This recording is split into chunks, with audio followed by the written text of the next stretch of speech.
I'm Lily, a docent from the Anthropology Museum of Guangxi. Today, I would like to show you an exhibit of the museum, the 4 Phoenix Zhuang Brocade. This is the 4 Phoenix Zhuang Brocade, with blue yarns as warps, yellow, green, and white yarns as wefts, woven into patterns of big octagons and small diamonds duplicated in 4 directions.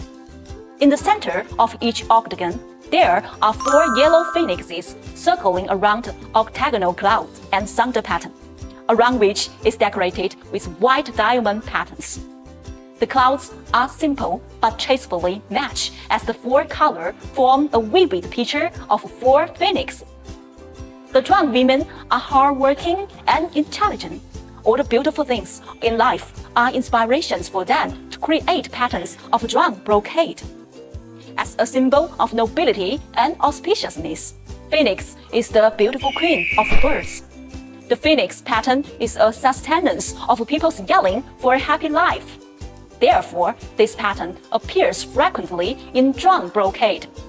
It is said that there are 9 out of 10 Zhuang brocades have patterns of Phoenix, which seems to fly out of the brocade alive.